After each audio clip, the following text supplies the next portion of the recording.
At the most prestigious wedding venue in Charleston, a successful black CEO arrived for what should have been the happiest day of her life. Within hours, racist staff had destroyed her dream wedding, humiliating her in front of 200 guests. What they didn't know was that she owned the company that held their million-dollar mortgage.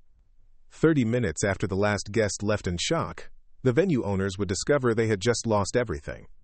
Before we jump back in, tell us where you're tuning in from, and if this story touches you, make sure you're subscribed, because tomorrow I've saved something extra special for you. The morning sun cast long shadows across the cobblestone courtyard of Magnolia Gardens Estate, one of Charleston's most coveted wedding venues. Spanish moss draped from ancient oak trees like delicate lace, and the scent of jasmine hung thick in the humid South Carolina air. The estate sat on 40 acres of manicured gardens, with a grand antebellum mansion at its heart, complete with white columns and wraparound porches that had graced countless magazine covers. Dr. Simone Carter Williams stepped out of her pearl-white Mercedes sedan, her designer heels clicking softly against the stones. At 34, she carried herself with the quiet confidence of someone who had built an empire from nothing. Her natural hair was styled in elegant locks that cascaded past her shoulders, adorned with tiny pearl pins that caught the morning light. She wore a simple cream silk blouse and tailored navy pants, saving her wedding dress for later. But even in casual attire, there was something unmistakably powerful about her presence. Simone paused for a moment, breathing in the morning air and allowing herself a rare moment of pure joy. Today was her wedding day. After 2 years of meticulous planning, countless vendor meetings, and a deposit that could have bought a luxury car, everything was finally coming together. She was marrying Marcus Williams, her college sweetheart who had stood by her side through medical school, through the grueling years of building her biotech company, and through every challenge that had shaped her into the woman she was today. Her phone buzzed with a text from Marcus. "Can't wait to see you at the altar, my love. Today we become forever." She smiled, tucking the phone into her purse as she approached the mansion's grand entrance. The heavy wooden doors opened before she could knock, revealing Patricia Hawthorne, the venue coordinator. Patricia was a woman in her mid-50s, with perfectly coiffed blonde hair, and the kind of smile that never quite reached her eyes. She wore a pale pink suit that looked expensive but somehow managed to appear cheap on her, and her jewelry clinked softly as she moved. "You must be here for the setup," Patricia said, her tone polite but distant. Her gaze swept over Simone with the efficiency of someone making quick judgments. "The service entrance is around the back." Simone's smile faltered slightly, but she maintained her composure. "I'm Dr. Carter Williams. I'm the bride." Quote. Patricia's expression shifted almost imperceptibly, a flash of something crossing her features before she recovered. "Oh, of course, I wasn't expecting." She paused, her smile becoming more forced. "Well, come in then." The interior of Magnolia Gardens was breathtaking. Crystal chandeliers hung from coffered ceilings, and original hardwood floors gleamed beneath Persian rugs. Oil paintings of stern-faced ancestors lined the walls, their eyes seeming to follow visitors through the rooms. Fresh white roses and peonies had already been arranged in massive displays, filling the air with their sweet fragrance. "Everything looks beautiful," Simone said genuinely, running her fingers along the silk ribbon that adorned the main staircase banister. "Exactly as we discussed." Patricia nodded curtly. "The florist finished early this morning, though I should mention we've had to make some adjustments to your original plans." "What kind of adjustments?" "Well, the main ballroom is being used for another event preparation. Your reception will need to move to the garden pavilion." Simone frowned. The garden pavilion was lovely, but it was significantly smaller and had been ruled out months ago because it couldn't accommodate their guest list of 200. "That wasn't part of our contract. We specifically reserved the main ballroom." "Yes, well, sometimes these things happen. I'm sure your guests won't mind the more intimate setting." There was something in Patricia's tone that made Simone's chest tighten, but she pushed the feeling aside. Today was her wedding day. She wouldn't let anything spoil it. "Let me see the pavilion," she said diplomatically. They walked through French doors onto a stone terrace that overlooked the gardens. The pavilion sat at the far end of a winding path, a circular structure with white columns supporting a domed roof. It was undeniably beautiful, but it would seat maybe 80 people comfortably. "This won't work for our guest count," Simone said firmly. "We have 200 confirmed RSVPs." Patricia shrugged. "Perhaps some people will stand, or you could consider reducing your guest list." Reduce my guest list on my wedding day. The words came out sharper than Simone intended, but the suggestion was absurd. I'm just offering solutions, Patricia replied, her tone cooling. Though I have to say, 200 people does seem quite ambitious for this type of venue. Quote. Something in the way she said, "this type of venue," sent a chill down Simone's spine, but before she could respond, her wedding planner, Elena Rodriguez, appeared on the terrace. Elena was a small, energetic woman with dark curls and an infectious smile who had become like family over the past year of planning. "Simone! There you are," Elena called out, hurrying over with her tablet clutched to her chest. "We have a problem with the catering setup. They're saying the kitchen facilities aren't available." Patricia's smile became even more strained. "Yes, I was about to mention that. The kitchen is being deep cleaned today. Food safety regulations, you understand." Elena's eyes widened. "But we discussed this weeks ago. The caterers need access to prepare for a 5-course dinner service. This is a 200-person wedding." "I'm sure something can be worked out," Patricia said dismissively. "Perhaps a simpler menu would be more appropriate anyway." Simone felt her carefully maintained composure beginning to crack. She had spent months perfecting every detail of this day, from the hand-calligraphed invitations to the custom menu featuring both her Jamaican heritage and Marcus's Louisiana roots. Nothing about this was happening by accident. "I need to speak with your manager," she said, her voice level but firm. "I am the manager," Patricia replied. "And the owner's daughter. This is our family business." The weight of the situation began to settle over Simone like a heavy blanket. She looked around the beautiful estate, at the flowers she had chosen, at the space where she was supposed to marry the love of her life in just 6 hours, and realized that someone was deliberately trying to sabotage her wedding day. But Simone Carter Williams hadn't built a multi-million-dollar company by backing down from challenges. She had faced discrimination before, in medical school, in business meetings, in countless situations where people underestimated her because of her race or her age or her gender. She had learned to navigate these waters with grace and steel in equal measure. "Let's figure this out," she said quietly, her mind already working through solutions. "I have guests flying in from across the country. This wedding is happening today, one way or another." What Patricia didn't know, what none of them knew, was that Dr. Simone Carter Williams wasn't just any bride having her special day threatened.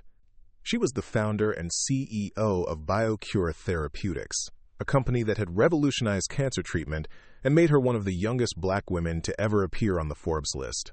More importantly, she was the silent partner behind Charleston Investment Group, the private equity firm that held the mortgage on Magnolia Gardens estate. But all of that would come later. For now, she was simply a bride, trying to salvage her wedding day, unaware that the next few hours would change not just her own life, but the lives of everyone who worked at the estate that had promised her the perfect wedding and was now determined to destroy it. By 3 o'clock, guests had begun arriving at Magnolia Gardens estate. The circular driveway filled with luxury cars as family and friends made their way toward what they believed would be an elegant celebration. Simone watched from her bridal suite window as her college roommates stepped out of a rented SUV, laughing and adjusting their navy blue bridesmaid dresses. Her heart ached knowing what awaited them. Despite Elena's frantic negotiations, nothing had been resolved. The main ballroom remained mysteriously unavailable, the kitchen was still being cleaned, and Patricia had disappeared entirely, leaving behind a junior staff member named Kyle, who claimed to know nothing about the wedding arrangements. Simone's mother, Dr. Beverly Carter, arrived with her father, Judge Harold Carter. Beverly stepped out of their black Bentley, wearing an elegant mother-of-the-bride dress in deep purple, her silver hair styled in a sophisticated updo. Harold, distinguished in his charcoal suit, helped his wife up the steps while scanning the property with the sharp eyes of someone accustomed to reading situations quickly. "Something's not right here," Beverly whispered to her husband as they entered the foyer. She had built her own successful cardiology practice in Atlanta and recognized the subtle signs of professional sabotage when she saw them. The ceremony was scheduled for 4:30, but at 4 o'clock, Kyle appeared at Simone's bridal suite door with devastating news. "Ma'am, I'm really sorry, but there's been a plumbing issue in the main ceremony area. Water damage. We're going to have to move everything outside to the back lawn." Elena exploded. "The back lawn? That's not even maintained. There are no chairs set up, no altar, no sound system? Kyle shrugged helplessly. I'm just telling you what I was told to tell you. Quote, Simone's hands trembled as she adjusted her wedding dress, a stunning custom creation with intricate beadwork that had taken months to design. She looked at herself in the antique mirror, seeing her grandmother's pearl necklace against her dark skin, her veil flowing behind her like a waterfall of silk and lace. She was supposed to be walking down a rose-petal aisle in 20 minutes, not dealing with venue crisis after venue crisis. Preparing and narrating this story took us a lot of time, so if you are enjoying it, subscribe to our channel. It means a lot to us.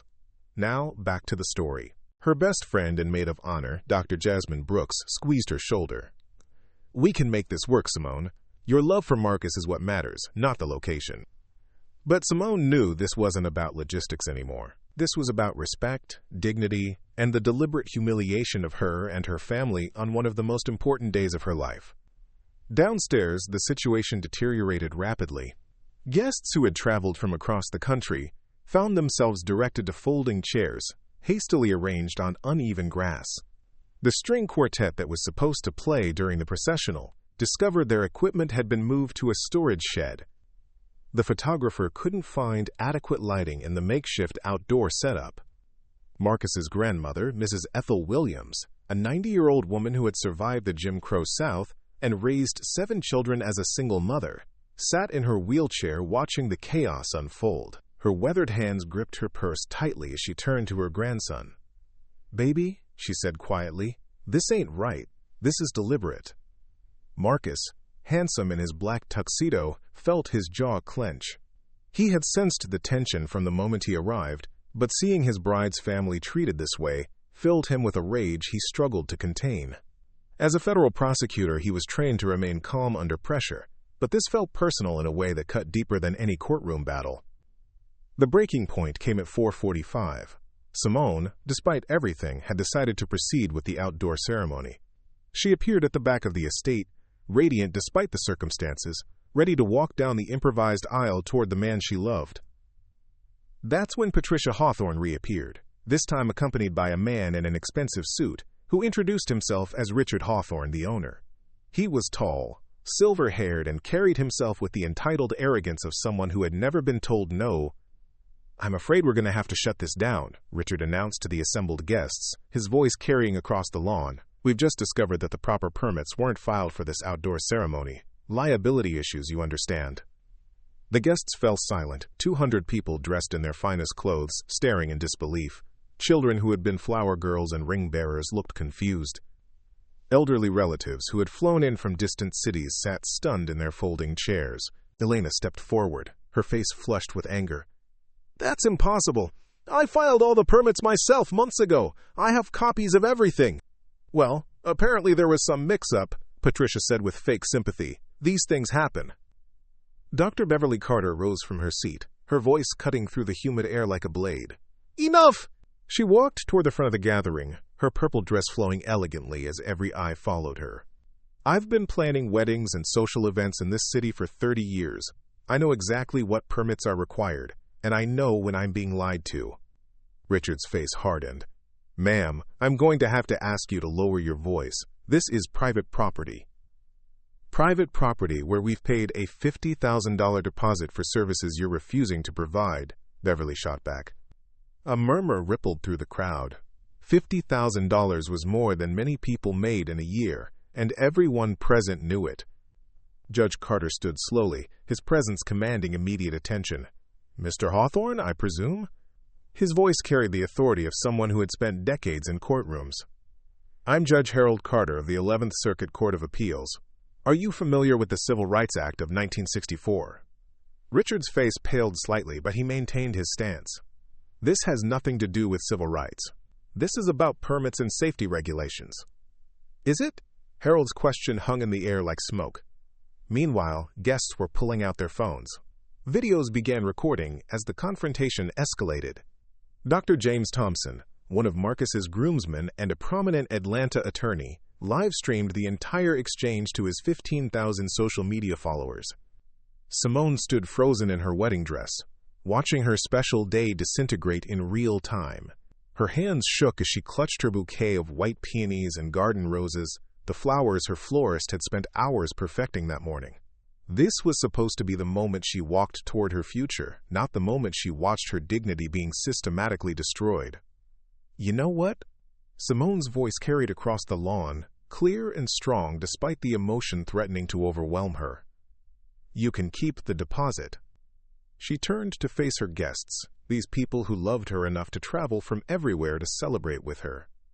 "Everyone, please head to the Ocean View Resort downtown. We're having our wedding there." Quote. It was a bold declaration, but Simone had no idea if the resort could accommodate them. She only knew she wouldn't let these people steal her joy, not completely. As guests began to gather their belongings and head toward their cars, Richard called out, "Good luck finding another venue on such short notice, especially one that will take your money." The words hung in the air like poison, their implication clear to everyone present. Several guests stopped walking, turning back to stare at him in shock. Even Patricia looked uncomfortable with her father's blatancy. Mrs. Ethel Williams, still sitting in her wheelchair, looked up at Richard with eyes that had seen decades of this same hatred. "Young man," she said, her voice soft but carrying the weight of experience, "you just made the biggest mistake of your life." As the cars pulled away from Magnolia Gardens estate, leaving behind the wilted flowers and empty folding chairs, none of the Hawthorns noticed the small detail that would change everything. The license plate on Judge Carter's Bentley read CIG1, standing for Charleston Investment Group, though they had no way of knowing what those letters meant. Not yet. At the Ocean View Resort, 20 minutes from Magnolia Gardens, General Manager Sarah Chen was having the busiest afternoon of her career. The elegant downtown hotel had just received a call that would test every ounce of her 15 years in hospitality management. "Dr. Carter Williams?" Sarah repeated into her headset, pacing behind the marble front desk. "Of BioCure Therapeutics?" Her assistant nodded frantically, holding up her tablet showing Simone's Forbes profile. "How many guests did you say?" Elena Rodriguez stood in the hotel's opulent lobby, still in her wedding planner attire, speaking rapidly into her phone. 200 guests, full wedding ceremony and reception, and we need it in 2 hours." Under normal circumstances, Sarah would have had to decline. The Ocean View was booked solid with a medical conference. But Dr. Simone Carter Williams wasn't just any client. Her pharmaceutical company had funded 3 major medical research wings at Charleston hospitals.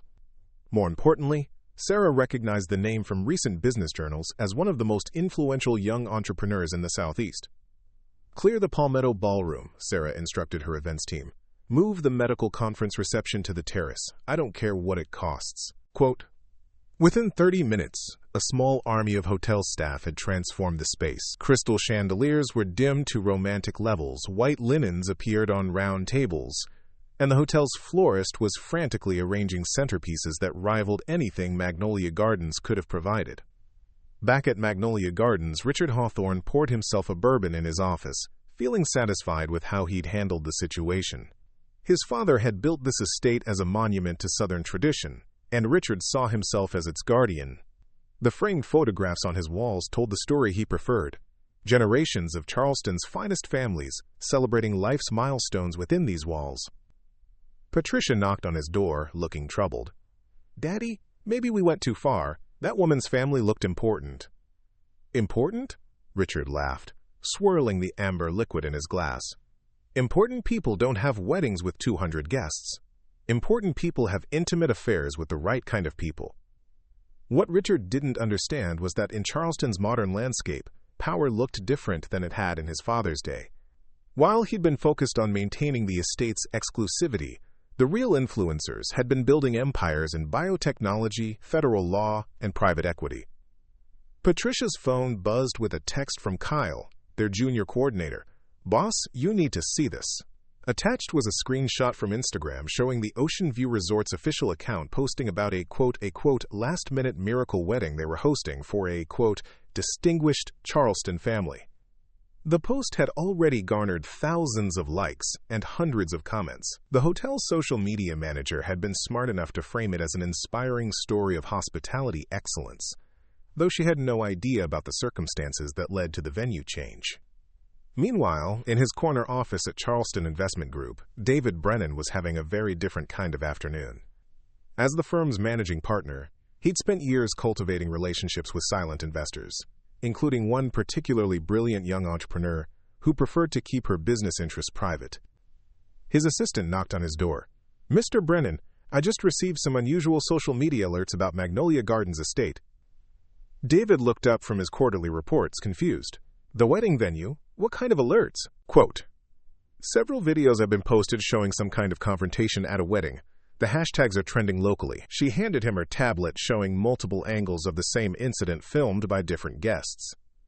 David watched the footage with growing concern. He recognized Judge Carter immediately. They'd served on several charity boards together. But it was the woman in the wedding dress that made his blood run cold. Even partially obscured by her veil, he knew that face from countless business magazines and boardroom meetings.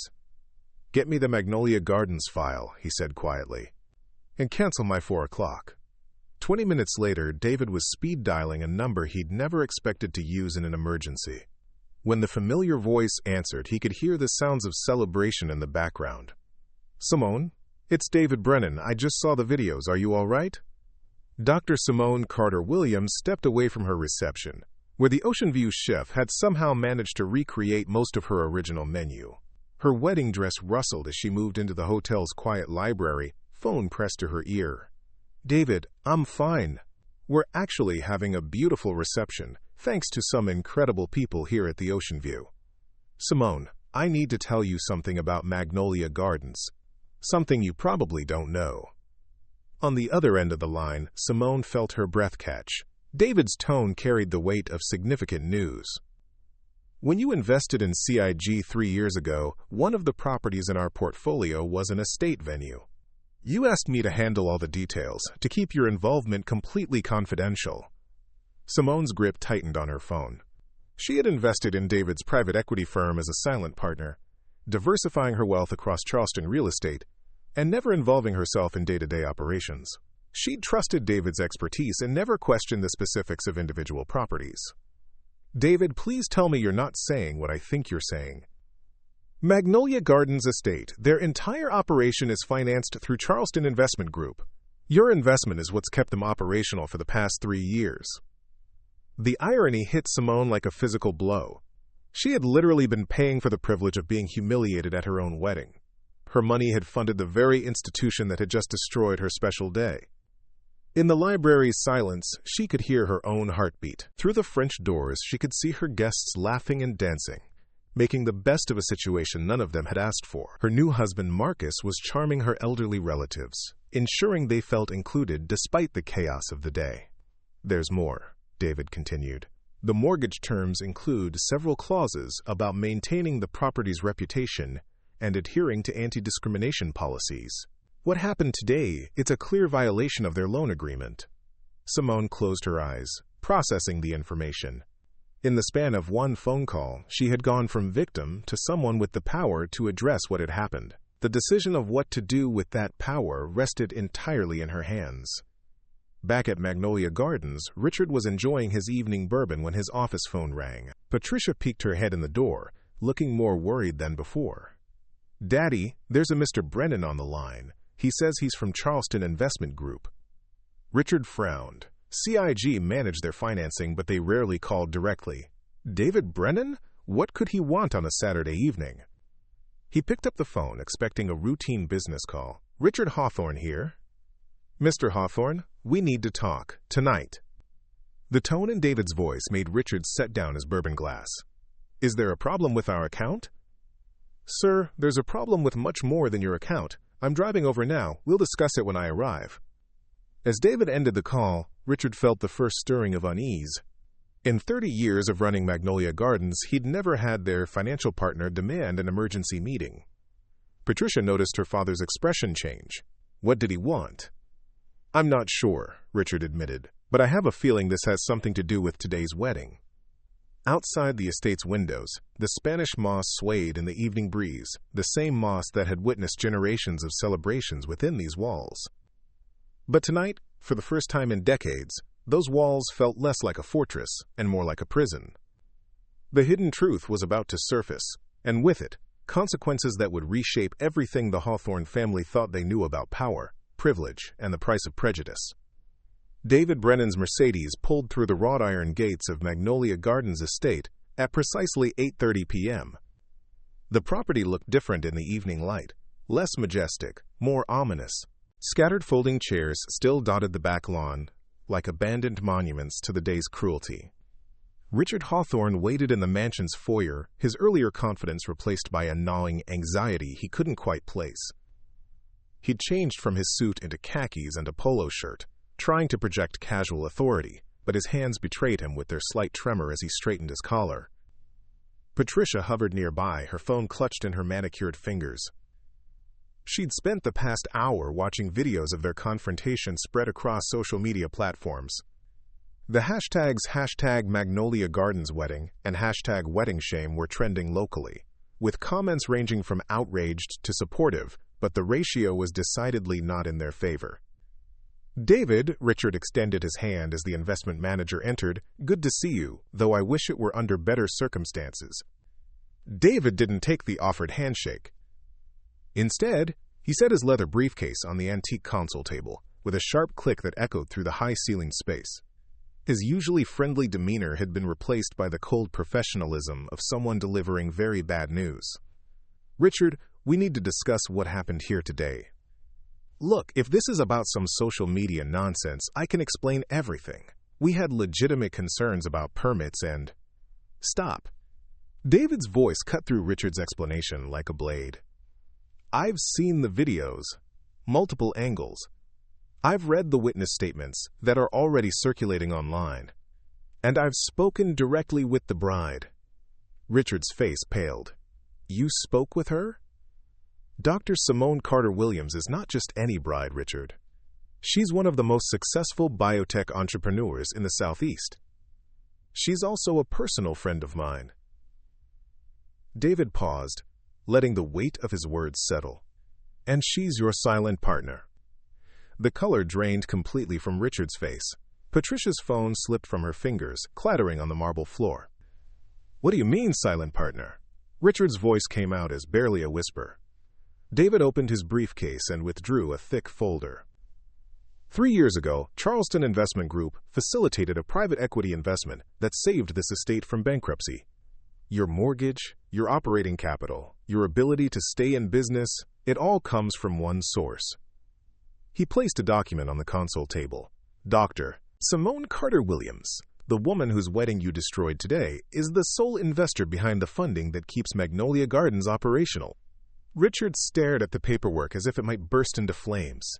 The elegant letterhead, the signatures, the legal language, it was all there in black and white. The woman he'd humiliated and dismissed owned the very ground he stood on.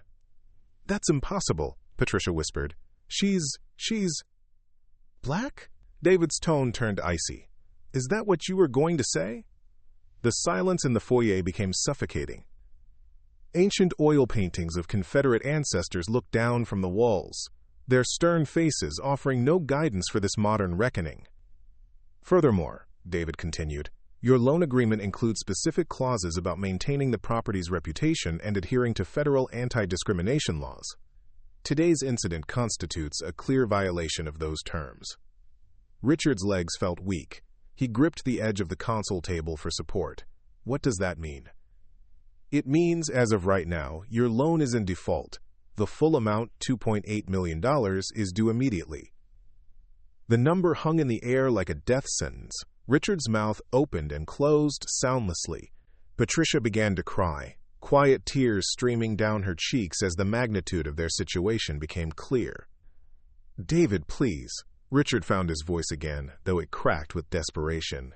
"We can work this out. It was a misunderstanding. I'll apologize publicly. We'll make it right." "Will you?" David's question was sharp. "Because 30 minutes ago, I received a call from Channel 7 News.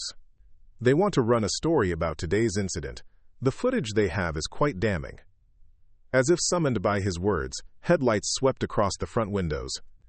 A white news van pulled up the circular driveway, followed by 2 more vehicles. Patricia peered through the curtains and saw camera crews emerging. "They're here," she whispered. David's phone buzzed. He glanced at the screen, then looked back at Richard. "That's Dr. Carter Williams. She's decided to join us." Richard's world tilted on its axis. "She's coming here?" "She has every right to inspect her property." Through the tall windows, they could see another set of headlights approaching. The pearl-white Mercedes sedan glided up the driveway like a ghost returning to haunt the scene of its murder. Behind it came a black Bentley that Richard now recognized as belonging to Judge Carter. Dr. Simone Carter Williams stepped out of her car with the same quiet dignity she'd shown that morning, though she changed from her wedding dress into an elegant navy suit. Her husband Marcus emerged from the passenger side, his prosecutor's instincts sharp and ready. Judge Carter and Dr. Beverly Carter followed in the Bentley, their faces set with the grim determination of people seeking justice. The news crews immediately surrounded them, cameras rolling, questions shouting through the evening air. But Simone moved through the chaos with serene focus, her eyes fixed on the mansion where she'd been humiliated just hours earlier. Richard watched through the window as the woman he'd dismissed walked up his front steps. In that moment, he understood that his world was about to change forever. The heavy front doors opened, and Simone entered the foyer where she'd been treated like a second-class citizen that morning. But this time, she wasn't a bride hoping for her special day to go smoothly. She was a businesswoman who owned the building and had the power to decide its future. "Mr. Hawthorne," she said quietly, her voice carrying the authority of someone who no longer needed to ask for respect. Richard couldn't meet her eyes. "Dr. Carter Williams, You what?" Her tone wasn't angry, but it was implacable. "You deliberately sabotaged my wedding because you couldn't imagine that a black woman might belong in your venue?" Patricia stepped forward, her voice shaking. "We're sorry. We're so incredibly sorry. Please, this business is all we have." Marcus stepped beside his wife, his federal prosecutor credentials lending weight to his presence. "You had multiple opportunities to treat my wife with basic human dignity. Instead, you chose to humiliate her in front of our families." Judge Carter's voice carried the authority of 3 decades on the bench. "What you did today wasn't just wrong, it was criminal. Civil rights violations carry serious federal penalties." The news cameras outside captured everything through the windows. The confrontation, the tears, the moment when Charleston's old guard came face to face with its new reality. Simone looked around the foyer where she'd stood that morning, full of hope and excitement. The same crystal chandelier hung overhead. The same Persian rugs covered the floors. But everything felt different now. The power dynamic had shifted completely. "Mr. Hawthorne," she said finally, "you have 72 hours to vacate the premises. Charleston Investment Group will be taking immediate possession of the property." Richard's knees buckled. Patricia caught his arm, both of them realizing that their family's legacy, built over generations, was ending in a single moment of cruel judgment. Outside, the news vans multiplied. By morning, the story would be national. But for now, in the foyer of Magnolia Gardens estate, justice had finally arrived, quiet, dignified, and absolutely final. By Sunday morning, the story had exploded across national media. CNN's weekend anchor led with the headline, "Biotech CEO loses wedding venue to racism. Discovers she owns the property." The footage from Magnolia Gardens, filmed by wedding guests on their phones, played on loop across every major network. Dr. Angela Washington sat in her Atlanta office, sipping coffee while watching the coverage on 3 different monitors. As president of the National Association of Women Entrepreneurs, she had followed Simone's career closely. Her phone had been ringing non-stop since 6 a.m. with interview requests, all wanting her perspective on what the media was calling the wedding heard round the world. "This isn't just about one venue," she told Good Morning America via satellite link. "This is about the systemic barriers that successful black professionals still face, even when they have achieved the highest levels of success." The hashtag Magnolia Garden scandal had generated over 2 million tweets by noon. But it wasn't just outrage driving the conversation. It was recognition. Thousands of people began sharing their own experiences of discrimination at venues, restaurants, hotels, and country clubs across the South. At Real Talk Tamara tweeted, "Same thing happened at my sister's wedding in Birmingham. They lost our catering order and suggested we try somewhere more suitable for our budget. We paid $30,000 up front. An Atlanta lawyer posted, "My law firm's holiday party was mysteriously overbooked at a downtown venue. Coincidentally happened right after they saw our diverse staff roster." The stories poured in by the hundreds, each one a small piece of a much larger pattern that most white Americans had never seen clearly before. In Charleston, local businesses were forced to choose sides. The historic King Street shopping district found itself at the center of heated debates, as tourists and locals alike discussed the incident. Some defended the Hawthorns, claiming the story was blown out of proportion. Others began boycotting any business that showed support for Magnolia Gardens. The Charleston Tourism Board held an emergency meeting Sunday afternoon. Executive Director Michelle Roberts paced the conference room, watching their carefully cultivated image as a welcoming southern destination crumble in real time. "We have 3 major medical conferences considering canceling their bookings," she announced to the board. "The African Methodist Episcopal Church Convention just pulled out entirely. That's 8,000 hotel rooms." Board member Thomas Bradley, a longtime friend of Richard Hawthorne, tried to minimize the damage. "This will blow over. These social media storms always do." "Will they?" Michelle challenged, pulling up her laptop. "Dr. Carter Williams has been featured in Forbes, Fortune, and Time magazine. Her company employs over 1,500 people. This isn't some random person with a grievance.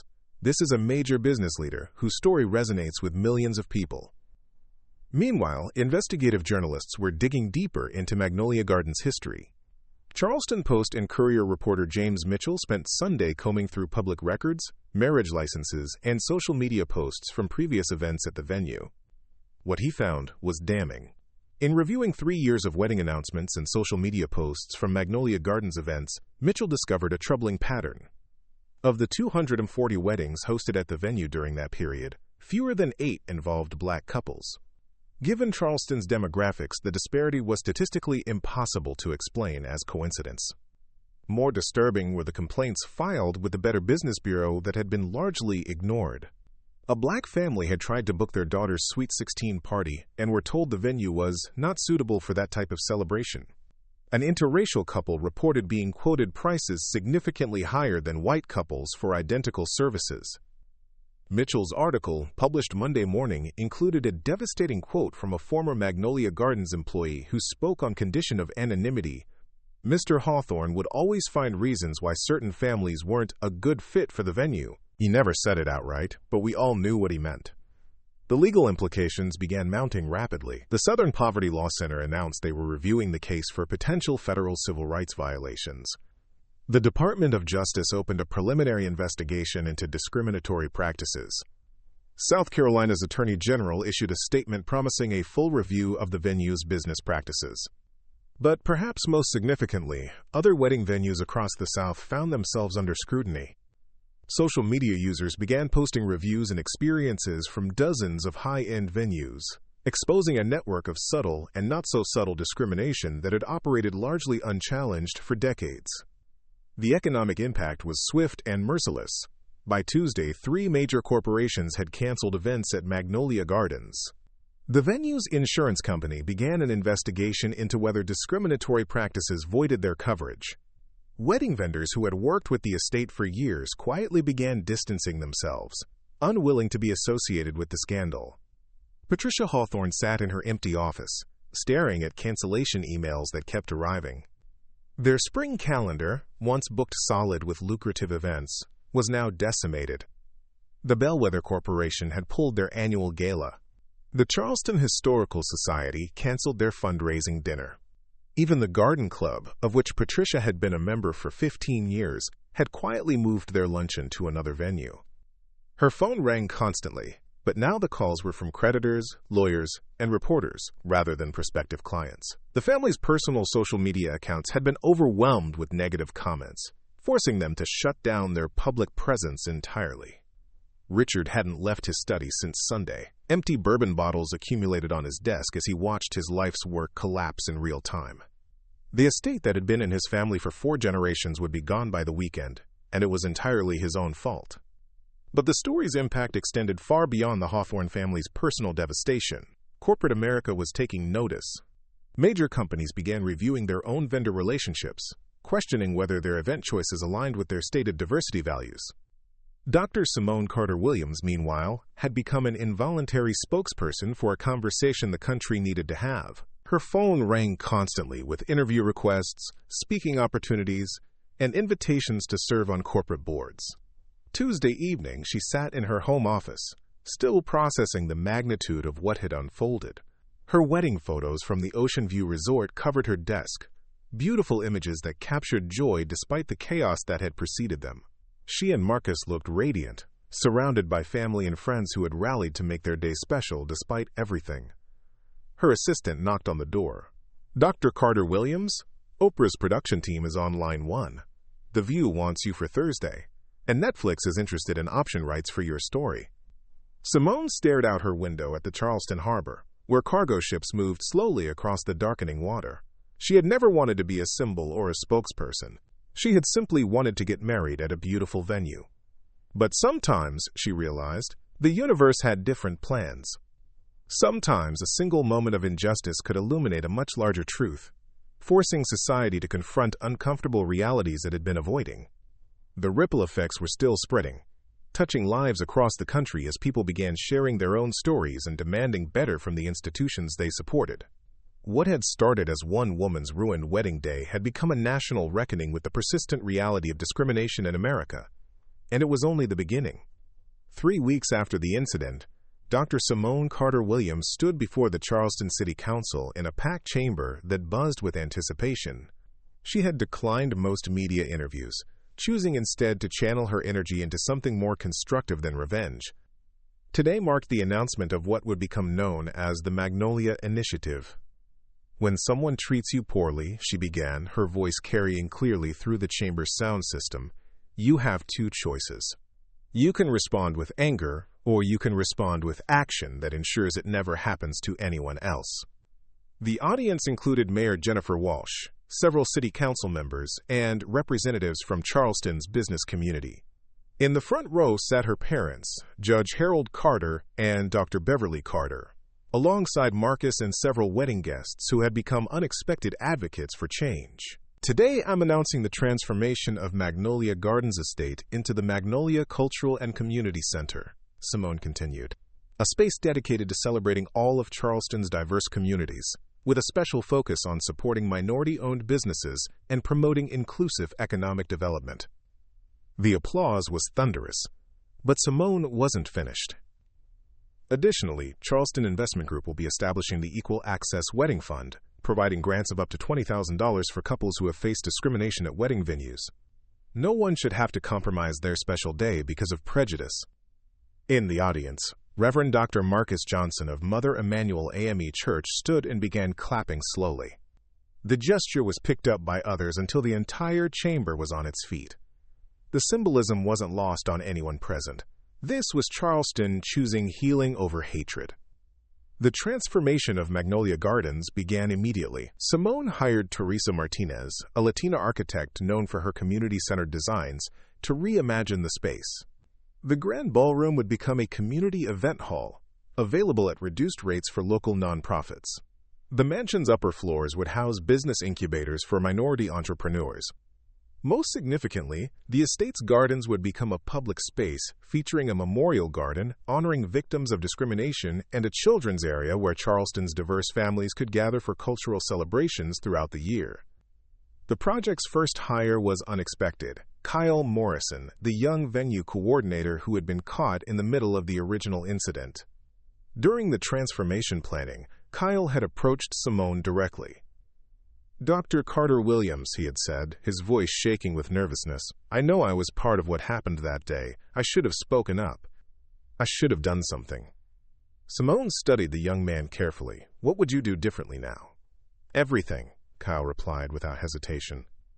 "I grew up in Charleston, and I thought I understood fairness.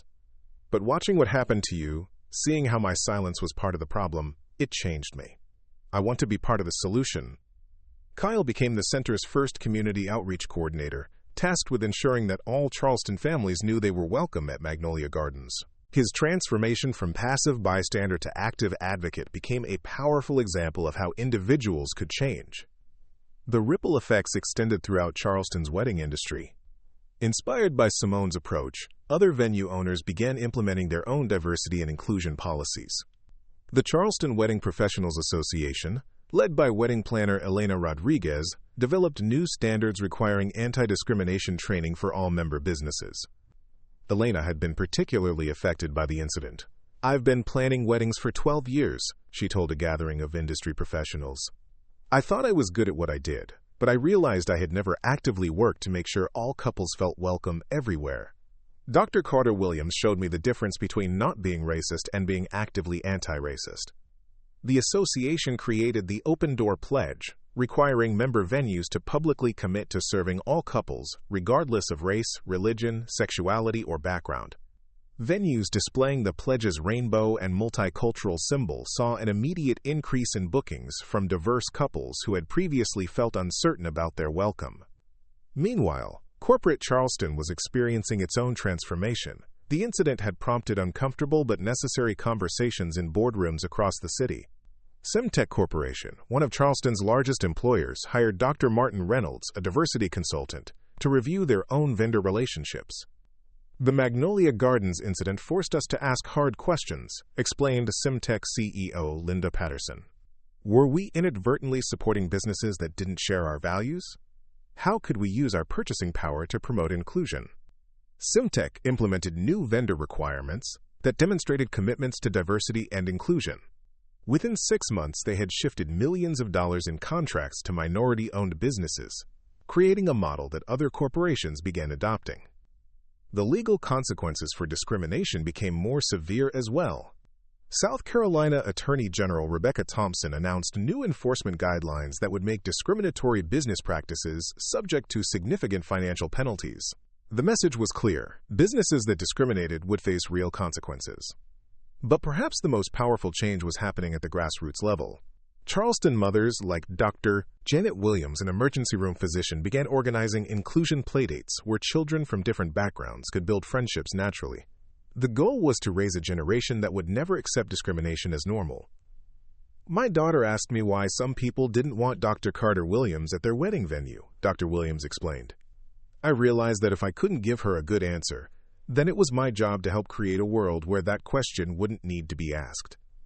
These playgroups evolved into family cultural exchanges, where children learned about different traditions, foods, and celebrations.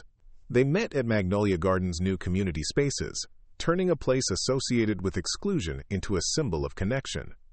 The success stories multiplied quickly.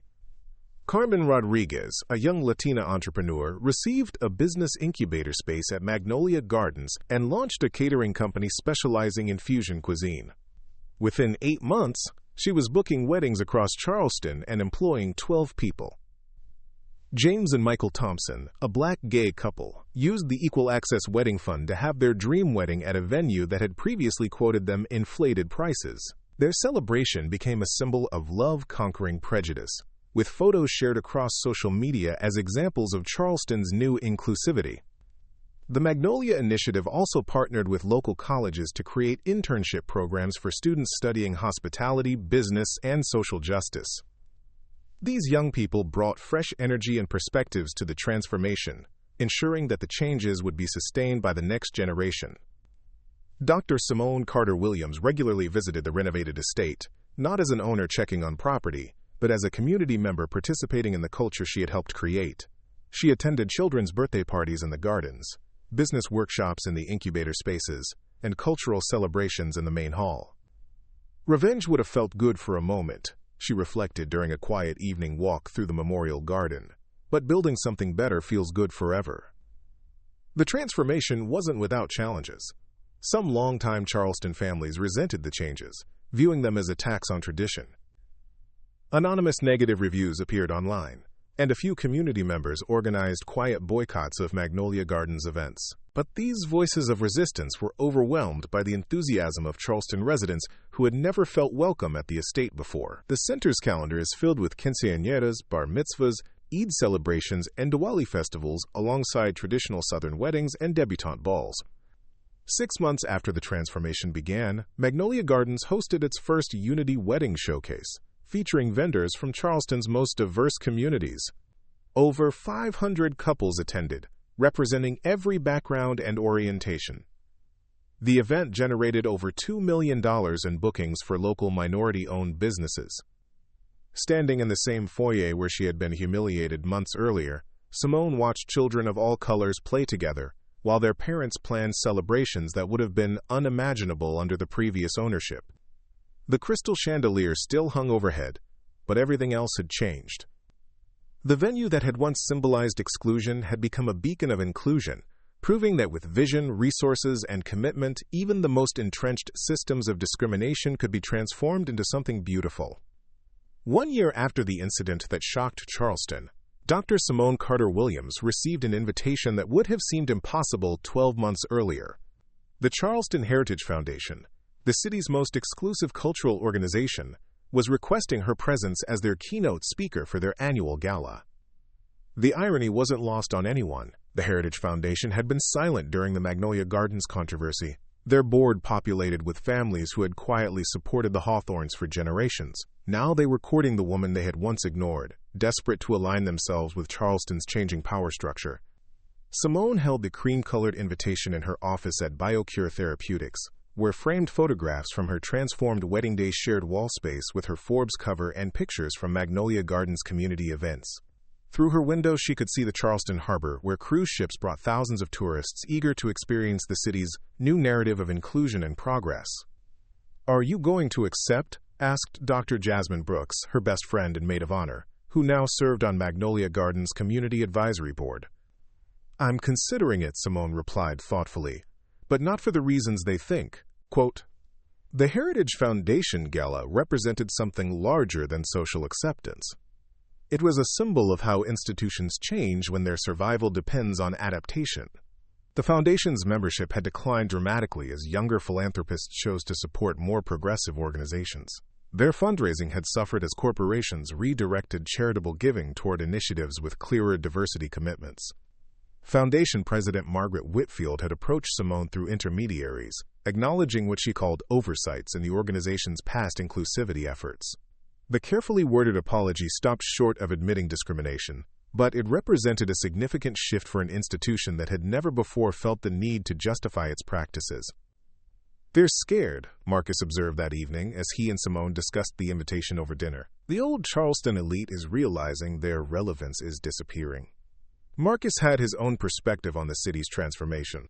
As a federal prosecutor, he had watched the Department of Justice's investigation into discriminatory practices expand beyond Magnolia Gardens to encompass dozens of businesses across the Southeast. The legal precedents being established would have lasting implications for civil rights enforcement nationwide. 3 more venues settled this week, he continued. The Morrison Country Club, Palmetto Springs, and that boutique hotel on Kiowa Island. They're all implementing new policies rather than face federal charges. These settlements weren't just financial penalties. They included requirements for diversity training, community outreach programs, and regular auditing of booking practices. More importantly, they established clear legal consequences for discrimination that had previously operated with impunity. But the most profound changes were happening in unexpected places. Dr. Patricia Chen, a pediatrician who had attended Simone's wedding, started noticing shifts in her young patients' conversations. Children who had grown up attending events at the transformed Magnolia Gardens spoke casually about friends from different backgrounds, treating diversity as normal rather than noteworthy. "My 7-year-old daughter invited 12 kids to our birthday party," Dr. Chen shared during a Magnolia Gardens community meeting. Black, white, Hispanic, Asian, children with 2 moms, children being raised by grandparents. "When I was growing up, that kind of mixing just didn't happen naturally. These kids are creating the future we've been hoping for." The educational impact extended beyond social circles. Charleston County Schools partnered with the Magnolia Cultural Center to develop a curriculum about local civil rights history.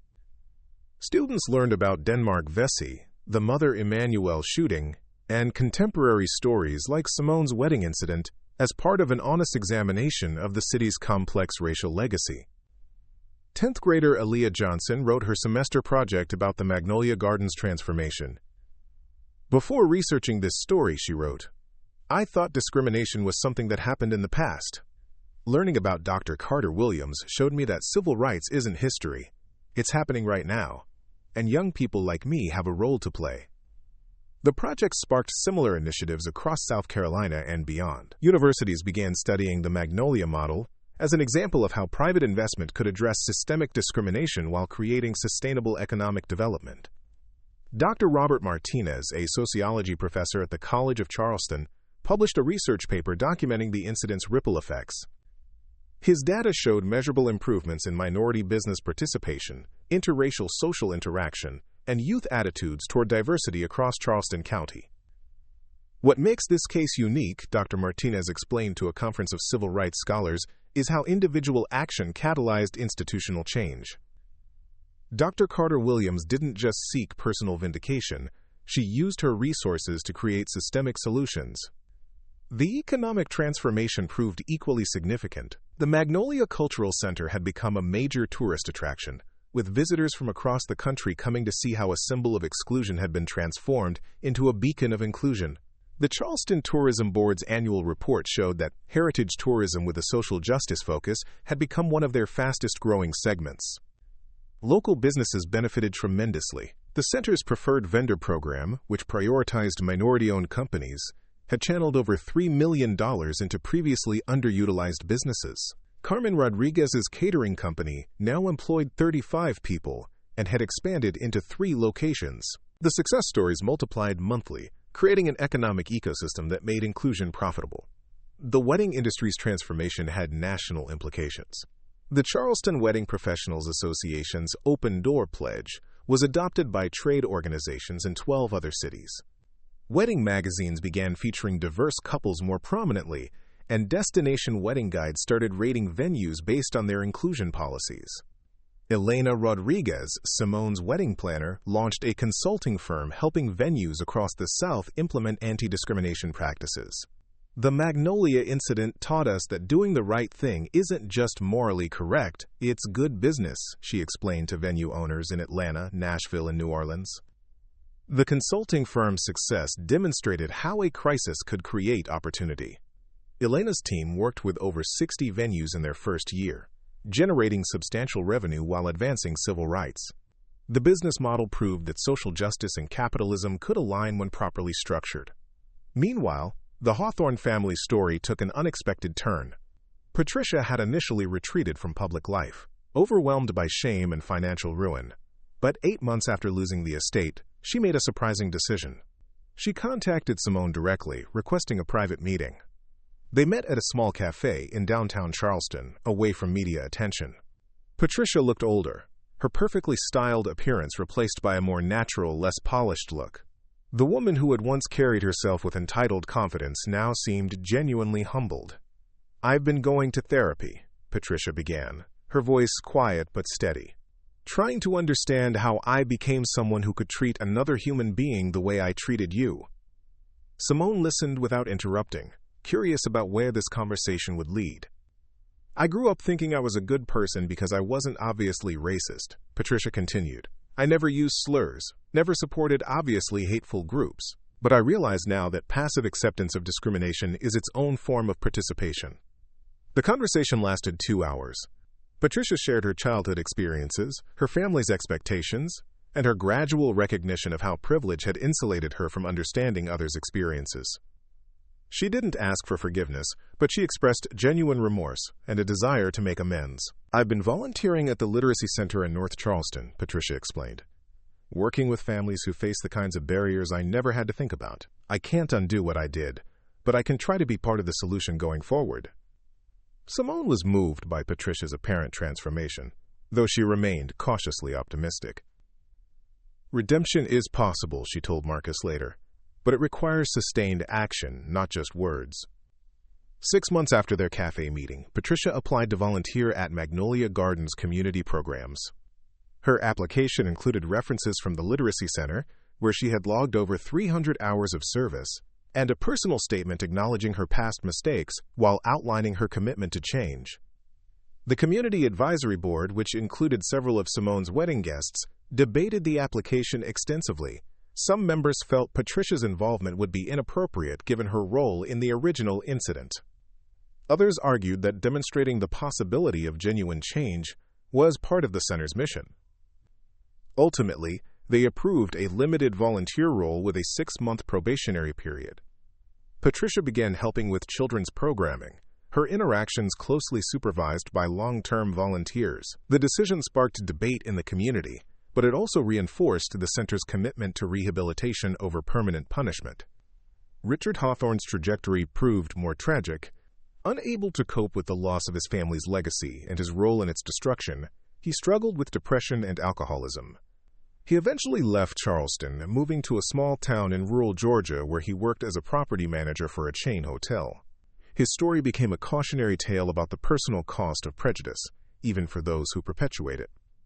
But the most powerful legacy of the Magnolia Gardens incident was its impact on a new generation of leaders.